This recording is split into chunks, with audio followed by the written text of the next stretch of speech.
పెళ్లికి వెళ్తే జైలు భోజనం అవాక్కయ్యారా? జైలు శిక్షతో పాటు 5,000 జరిమానా కట్టాల్సిందే. పెళ్లికి వెళ్ళడం కాదు, పిలవకుండా వెళ్ళడం ముమ్మాటికి నేరం.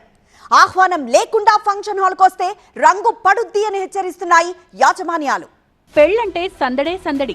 వరుడు తరపు బంధువులకు వధువు తరపు వారి మర్యాదలు అట్లుంటాయి. మరి పిలవని పేరెంటల్లా పెళ్లికి వెళ్తే, ఆహ్వానం లేని వారు ఫంక్షన్ కు హాజరైతే సెక్షన్ 441 ప్రకారం 3 నెలల జైలు శిక్ష, 5,000 రూపాయల జరిమానా. ఫంక్షన్ హాళ్ల ముందు ఈ హెచ్చరిక బోర్డులు మానుకోటలో చర్చగా మారాయి.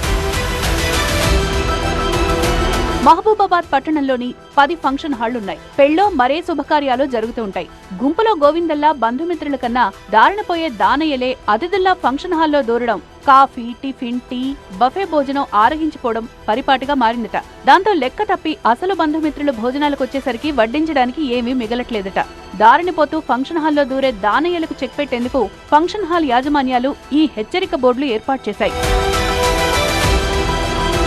ఏదో 10-20 మంది వచ్చి భోజనం చేస్తే పోయేదే ఉంది అనుకోవచ్చు, కానీ రియాలిటీ మరోలా ఉంది. ఫంక్షన్ చేసేవాళ్లు ఎంతమంది అతిథులు వస్తారో ఓ అంచనా ప్రకారం ఫుడ్ ప్రిపేర్ చేస్తారు. కానీ పిలవని పేరెంటల్లా వచ్చి భోజనాలు చేసి వెళ్తున్న వారి వల్ల అసలైన అతిథులకు ఆతిథ్యం దక్కకపోవడమే కాకుండా గొడవలు జరిగిన సందర్భాలు ఉన్నాయి. పిలవని పేరెంటాలకు కళ్లం వేసేందుకు హెచ్చరిక బోర్డులు పెట్టాల్సి వచ్చిందంటున్నారు ఫంక్షన్ హాల్ ఓనర్స్. ఇక్కడ ఫ్లెక్సీ పెట్టడం కారణం ఏంటంటే, సామాన్యులు ఫంక్షన్ చేసుకోవాలంటే బయట వ్యక్తులు చాలామంది రావటం, ఆ ఫంక్షన్ డిస్టర్బ్ చేయటం, వాళ్ళు భోజనం 100 మంది చేసుకుంటే బయట వ్యక్తులకు 100 మంది రావటం, దానివల్ల చాలా ఇబ్బంది జరగటం వల్ల సెక్షన్ ఏదైతే ఉందో దాన్ని కొంచెం ప్రజలకు ఒక అవగాహన చేయాలని దాని మీదే పెట్టడం జరిగింది.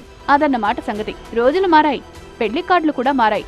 QR కోడ్ ఉంటేనే ఫంక్షన్ హాల్స్ లోకి అనుమతించే సిస్టమ్ వచ్చేసింది. కానీ అంతటా అలా ఉండదు కదా. అందుకే సెక్షన్ 441 ను అమలు చేస్తున్నాయి మానుకోట ఫంక్షన్ హాల్స్. పెళ్లికి వెళ్తే శుభలేఖ ఖచ్చితంగా తీసుకెళ్లండి. ఆధార్ కార్డు సంగతేమో గానీ మీరు బంధువు అనడానికి వెడ్డింగ్ కార్డే ఆధారం. అది మిస్ అయిందంటే సెక్షన్ 441 కింద 3 నెలల జైలు, 5,000 జరిమానా ఖాయం మరి.